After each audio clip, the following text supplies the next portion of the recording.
So thank you very much. I'm very, very honored for this opportunity to talk to you about something that's very near and dear to my heart in this beautiful city in Ireland.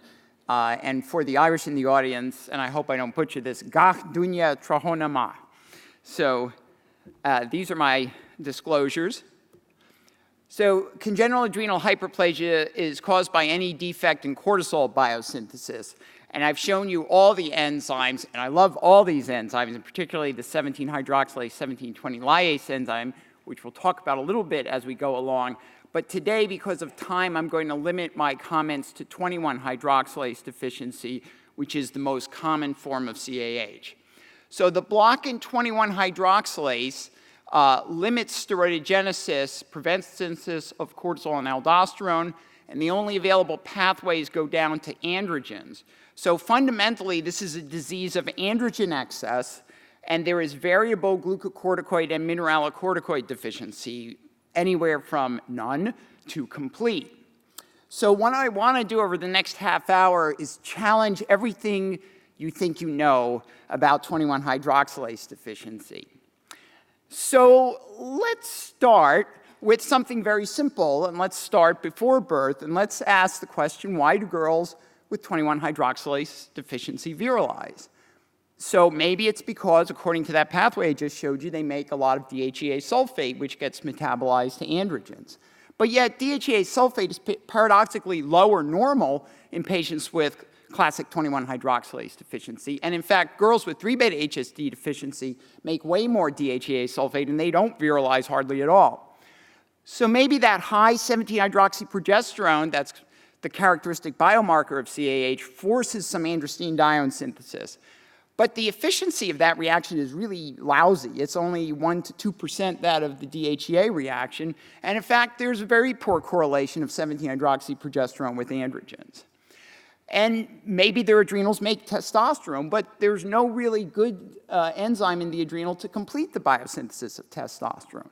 So there might be at least two other possibilities. One is that there's another pathway to make dihydrotestosterone, or that they could be making other androgens. So let's look at the first possibility, and that could be the backdoor or alternative pathway to dihydrotestosterone that Gene Wilson worked out with our lab over 10 years ago now.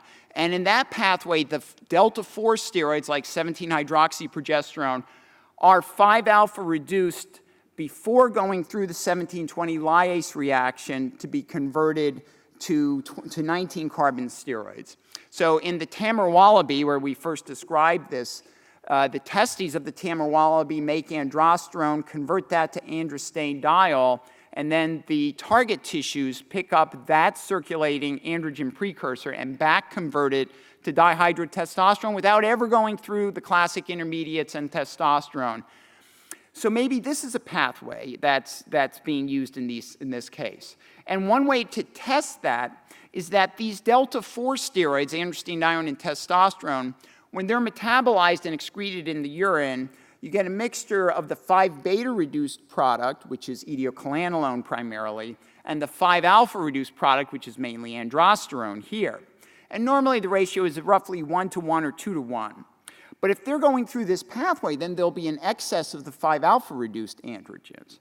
So Clemens Kamrath and Stefan Vudi did this experiment, and they found that while etiocalanolone production was slightly elevated in 21-hydroxylase deficiency, that androsterone was way elevated, particularly in the first year of life. And you can see in these open circles, which are CAH children in the first year of life, that they excrete way more androsterone than etiocalanolone.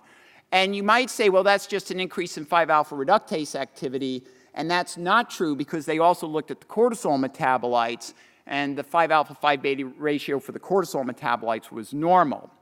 So particularly in infants and children with 21-hydroxylase deficiency, there's an excess of 5-alpha reduced androgens. Now, this doesn't prove that this is what's going on in fetal life, and I know some in the audience are working on that now, but it's very suggestive. Okay, So that's children, and most of the literature on CAH has focused on children, but I'm an adult endocrinologist, and it's time for a reality check because there are now more adults with CAH than children because our pediatric endocrinologists are doing such a good job of getting these kids through the childhood years. And so let's shift gears now and talk about adults. So how are adults with CAH doing? Well, those of you who take care of these patients, you know they're not doing so well. And that there are now 2 large cohort studies, the CHASE study, which our chairs were involved with in the UK, and then Debbie Merck's work from the NIH. And both groups have shown that higher suppressed androgens are common, obesity is common, low bone mineral density is common, elevated blood pressure is common, metabolic syndrome is common, poor quality of life, adrenal rest tumors, and these people are getting a third hydrocortisone, a third dexamethasone, a third prednisolone, and the adults with non-classic CAH are getting even more of the most potent treatment, even though it's an easier disease to treat. So they're not getting good care, and we don't really know how to treat these people. So how can we help with that? Well, one reason, I think, is that we don't know what to follow in these patients. So traditionally, we followed 17-hydroxyprogesterone because that's all we knew what to follow. And also in the adults, the androgens, which children shouldn't be making, the adults should be making, and they also come from the gonads. So just measuring an androstenedione or a testosterone is not necessarily going to tell you the answer. Now, it's been recognized for some time that some of that 17-hydroxyprogesterone is metabolized by 11-hydroxylase to 21-deoxycortisol. And several groups have shown that this is actually probably a better biomarker of 21-hydroxylase deficiency than 17-hydroxyprogesterone. So if that's true, then we reason that the progesterone that accumulates behind the 17-hydroxyprogesterone might be metabolized to some other things, like 11-hydroxyprogesterone. And then Ron Estabrook's lab and Peter Schwartz showed some years ago that the human CYP17 enzyme will not only 17-hydroxylate progesterone, but about a quarter of it gets metabolized to 16-hydroxyprogesterone, which is not normally abundant, but maybe in these patients where progesterone accumulates in the adrenal, that they will be making a lot of 16-hydroxyprogesterone. Of course, the problem is you can't measure these things, but now we can because we can profile steroids by mass spectrometry. And so here's a chromatogram where we've separated and measured separately all these different steroids in one run. And Adina Turku, who's Romanian, has now looked at a series of patients with 21-hydroxylase deficiency and control. These are patients on treatment. So this is not the worst case scenario. This is while they're receiving medications, just random blood draws. And although 17-hydroxyprogesterone and 21-deoxycortisol are elevated as you'd expected, they make a lot of 16-hydroxyprogesterone. The controls make almost none, and there's no overlap between the two. And about half of them make 11-hydroxyprogesterone, and it's undetectable in all the normals. So here's 2 new biomarkers, what I'll say is upstream biomarkers for patients with 21-hydroxylase deficiency. Now note that 11-deoxycorticosterone is not low in these patients. In fact, sometimes it's high. Remember, 11-deoxycorticosterone is 21-hydroxylated progesterone. So where's that coming from? They're not supposed to be able to make that. We'll come back to that in a bit. So those are the upstream steroids. Now, what Adina also did is that she showed that these are, in fact, direct products of the 21-hydroxylase deficient adrenal by taking a testicular rest tumor in one of these patients and doing metabolism experiments with tritiated steroids. And you can see that if you compare the patient serum and the TART tumors, the fractional production of steroids is about the same. They make 16-hydroxyprogesterone, they make 11-hydroxyprogesterone. And the proportions are vastly different than normal adrenal cells are producing. So now, if these upstream steroids are going to oddball metabolites, what about these downstream steroids? And in particular, if the adrenal's making androstenedione and 11-hydroxylase is present, then maybe they're making 11-hydroxylated androgens directly from the adrenal. Now, in fish, 11-keto-testosterone is the dominant androgen. Fish don't make testosterone. And these are perfectly good androgens that bind to the human androgen receptor and activate it. So what about those steroids? So Adina again measured those steroids, and she found that there's about twice as much of these 11 oxygenated androgens as there are the conventional androgens, probably accounting for a large portion of the androgenic activity in these patients. So, all right, so those are biomarkers. Now, what else do you think you know about 21-hydroxylase deficiency? So one thing that we're all taught is that these women have infertility, they cannot get pregnant. Well, it's true that few of them attempt pregnancy, or there's lots of reasons for that.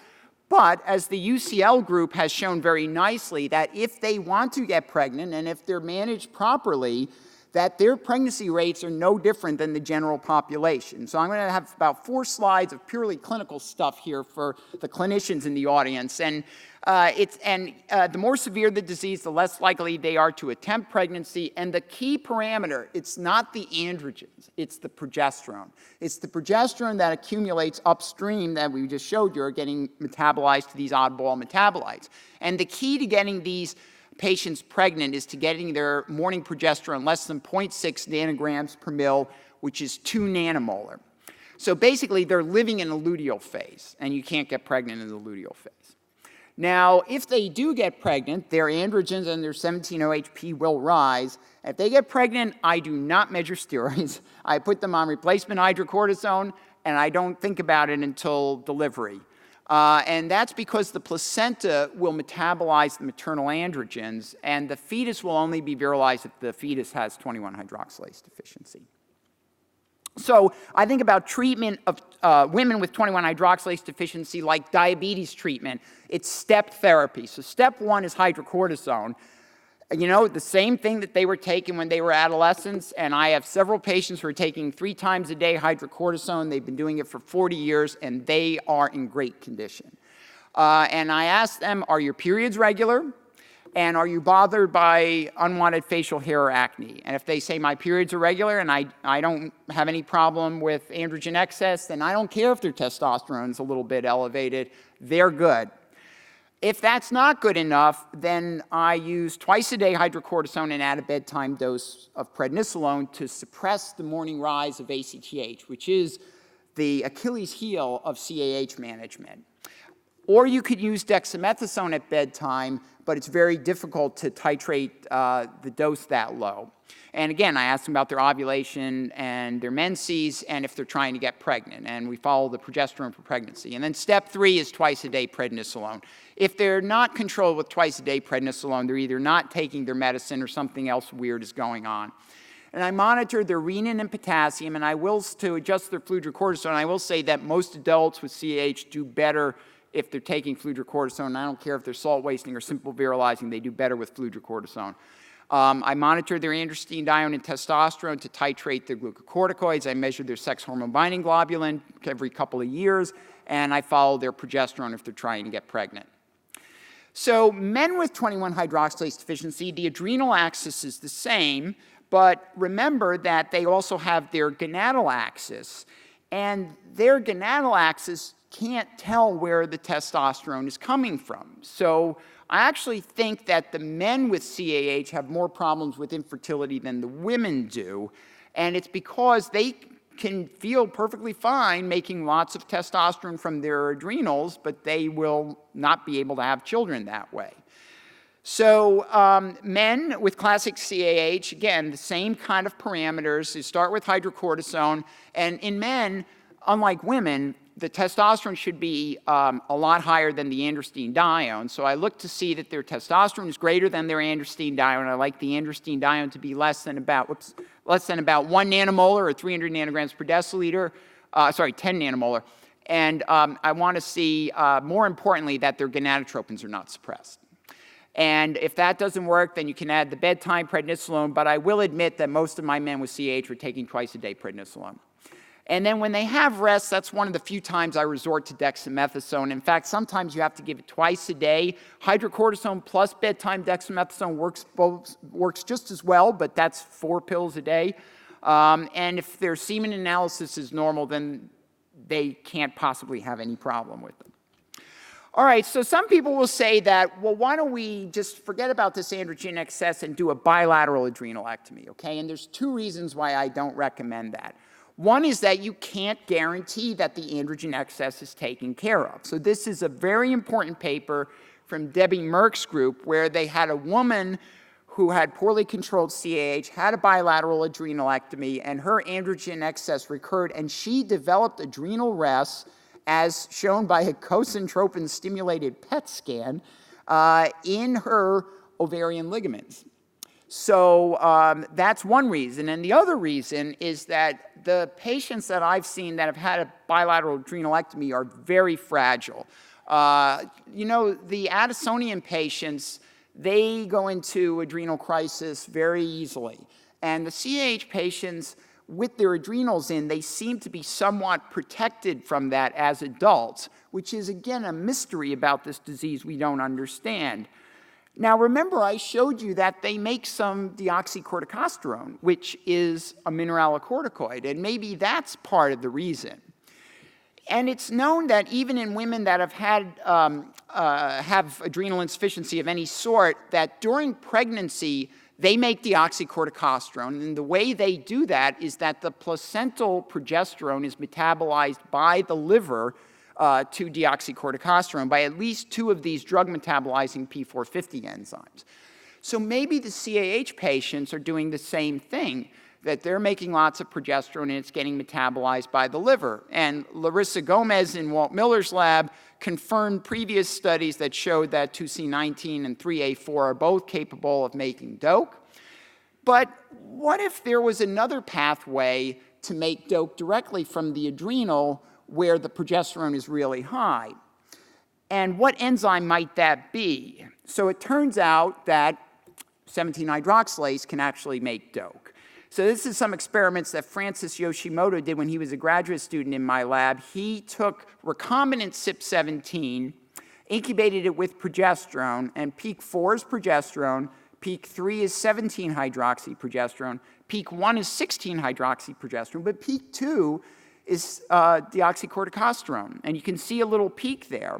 And if we put a deuterium on the 16 or 17 position and block metabolism there, we get a higher peak for DOAC, and if we deuterate the 21 position, it goes away. So, and this is a mass spec experiment that just proves that it is in fact DOAC. So there's at least one other pathway, or two other pathways, where they can make some mineralocorticoid activity when their adrenals are intact. So for both those reasons, I discourage bilateral adrenalectomy. So I want to take the remaining time to talk about the future of CAH therapy. And it's always good to look to the past before you look to the future. And so a little bit of history with cortisone. So in 1948, Philip Hench treats rheumatoid arthritis with cortisone. And in 1950, Hench, Kendall, and Reichstein win the Nobel Prize. In 1950, Lawson Wilkins treats CAH with cortisone.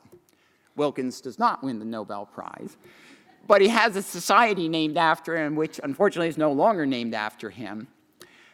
And frankly, in CAH, progress stops there. So all we have approved by the agencies to treat these patients with glucocorticoids. Okay, there's got to be a better way. So what are these better ways? Well, we can be clever about how we deliver the hydrocortisone, either in modified release preparations or as an infusion pump. There's Debbie Merck's study at the NIH that Gordon Cutler and George Crusoe started some years ago of flutamide plus testolactone, so the combination of an androgen antagonist and an aromatase inhibitor. And this study is going to finish soon, but these drugs by now are both 3 generations old, so there's better things now. I'm going to talk today about modified release hydrocortisone, our own studies on abiraterone acetate, and CRH receptor antagonism.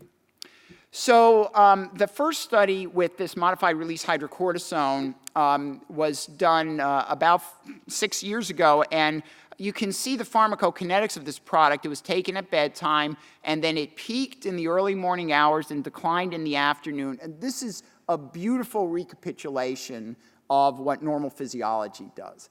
But the problem in CAH is that morning rise in ACTH and steroids. And because the drug petered out in the afternoon, the ACTH rose, and the 17-hydroxyprogesterone and the androstenedione were not as well controlled as it was with 3 times a day hydrocortisone. So now the drug's been given twice a day, and now on twice a day, which now it's sort of reversed, that the light color is the modified release hydrocortisone. Now the 17-hydroxyprogesterone and the androstenedione are lower. So this drug is moving ahead, and of course we're going to have to replace the cortisol deficiency no matter what we do. But how else can we take care of the androgen excess? Well, instead of flogging on the pituitary with glucocorticoids, could we maybe figure out a way to directly suppress the androgen production? And so we studied Abiraterone acetate, which is now approved in the FDA and many countries around the world. It's a potent CYP17 inhibitor that is approved for the treatment of prostate cancer in combination with prednisone or prednisolone. So we hypothesized that addition of Abiraterone acetate to physiologic doses of hydrocortisone would control the androgen excess of 21-hydroxylase deficiency and in the long run potentially mitigate against consequences of elevated glucocorticoid, supraphysiologic glucocorticoid therapy. So this is Abiraterone. It looks like pregnenolone, and it has this 3-pyridyl ring on it. And in the studies that were done for prostate cancers, men who were taking Lupron, whose testosterones were low but not 0, in an ultrasensitive mass spec assay that goes down to 0.1 nanogram per deciliter, half of these patients have an undetectable testosterone. And as a result, this is the post-chemo treatment. There's an extension of survival in these patients with good quality of life. And now both after chemo and before chemo, the drug is approved for this purpose. So it's a very potent inhibitor. We've done studies in the lab, and it has like 1 nanomolar affinity. We tried to bind it to the enzyme and compete it off with substrate. And after 6 hours, we gave up because it never lets go. So the idea was that you have the block here and you have the overflow to androgens. And so if we add Abiraterone, we'll block that overflow pathway, whether it's the front door, the back door, or the side door, or wherever it's coming from, remove the androgen excess and lower the androgens. So we started out with 14 patients. And first point I want to make, that on 20 milligrams a day of hydrocortisone, 8 patients didn't qualify because their androgens were normal. So this is what I said before about hydrocortisone. It's perfectly good for adults as long as they're compliant with their therapy. And in all of them, the reason was their androstenedione was normal. So of the 6 people were qualified, the average age was 16. There was a range of body mass indices. And we started with 100 milligrams a day, which is 1/10 the dose that's used in prostate cancer, because we didn't have to lower the androgens to 0. We just needed to make it normal. And at 100 milligrams a day, we got a 70 to 90% reduction in the androstenedione, which was our primary endpoint. We did multiple samples during the 6th day. And in every case, the nadir was down at around 4 to 6 hours and well into the normal range. But our primary endpoint was the mean of days 6 and 7. And so they didn't meet the primary endpoint at 100 milligrams a day. We went to 250 milligrams a day, and then we met the primary endpoint that everybody was in the normal range there. And you'll notice that the androgens 2 days after the last dose are still well below baseline because, as I said, the drug never lets go of the enzyme. And if you look at testosterone, the testosterone suppresses similarly. If you look at urine androgen metabolites, the urine androgen metabolites suppress similarly. So in conclusion, the Abiraterone acetate at 250 milligrams a day with hydrocortisone at 20 milligrams a day in a short-term study safely normalized androgens in adult women with classic CAH. And now Perry White has written a study that we'll be doing in children, that prepubertal children, hopefully starting sometime this summer. Now, so what other options do we have? So instead of suppressing the pituitary with glucocorticoids, wouldn't it be nice if we could suppress ACTH production with something else? Now, how would we do that? Well, the disease manifestations of androgen excess are due to the fact that there's no cortisol, and that increases CRF. And the CRF drives the pituitary to make ACTH and the excess androgens. So what we tested was using a CRF antagonist to try to lower the androgens in CAH patients. And our hypothesis is that suppression of HPA activity through CRF1 receptor blockade will reduce the overexpression of androgens and enable reduction in glucocorticoid dosing to physiologic levels, thus avoiding the consequences of lifelong superphysiologic glucocorticoids.